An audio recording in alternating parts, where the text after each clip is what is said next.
It was about 20 years ago today. Phil Jackson taught the boys to play. You know, growing up in LA in the 80s, you couldn't help but love the Showtime Lakers. That roster of superstars were playground legends. Even Jeff Lamp got some love every time someone did a kickball. You know, I hear about all the Laker players from all the other kids, but you know, at my house, English was my third language. So by the time I actually got to watching a full regular season and the playoffs and the championship finals, Lakers actually got swept by the Pistons.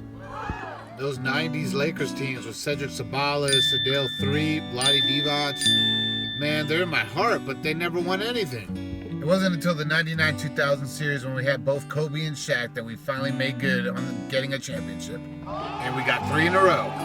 It was a golden age for Lakers fans and a renaissance of the Showtime Lakers.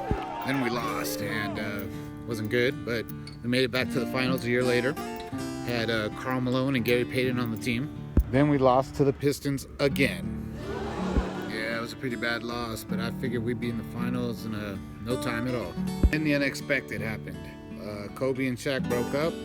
Karl Malone and Gary Payton left the team. Man, and it broke my heart when that team disintegrated. It felt like a second coming of the Showtime Lakers, and it was all over. After that, my heart just wasn't into basketball anymore.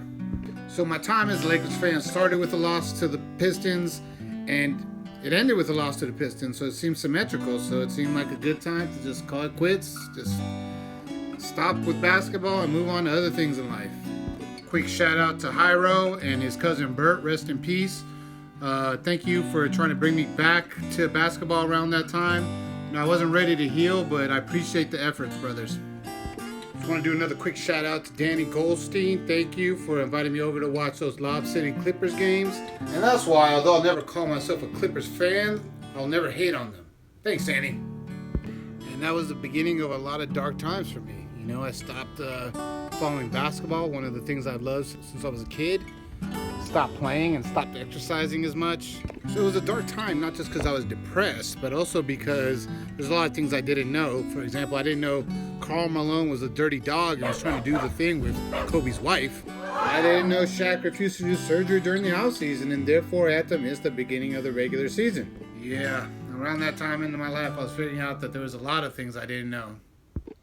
And then COVID hit. And then Kobe died. And I had this sense of loss I just couldn't explain. Then the country got real ugly. You know, everything got divided up.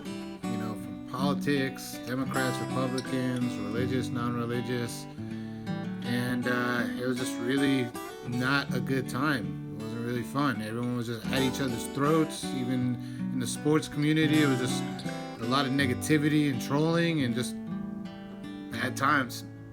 The thing about those COVID days is that it got you thinking a lot about life and death. You know, with Kobe passing, made me realize that, you know, they're never going to be able to, get the band back together. Just like the Beatles never got back together after John Lennon died. You know, Kobe and Shaq were never going to reunite after Kobe's death. And I guess amongst the swamp of negativity, I found myself needing a distraction and remembered, you know, my love of basketball and how happy it made me when I was younger.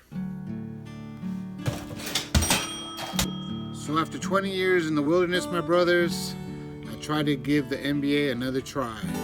But the thing was, it was just like a different game, you know? The courts were all weird. They all had these bright colors on the courts and the rules were different. Zone defense, no hand checking, everyone shooting threes, no one posting up.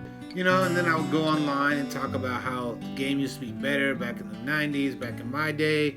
And the youngsters would just call me an old head, you know? And we just got back to the negativity, and I just wanted to avoid that. So, you know, I figured, what the heck? You know, I'll stick with it, give the game, the NBA, a chance, and I'm glad I did, because this NBA playoffs has been, it's been a good one, and I'm glad I'm back. Dog!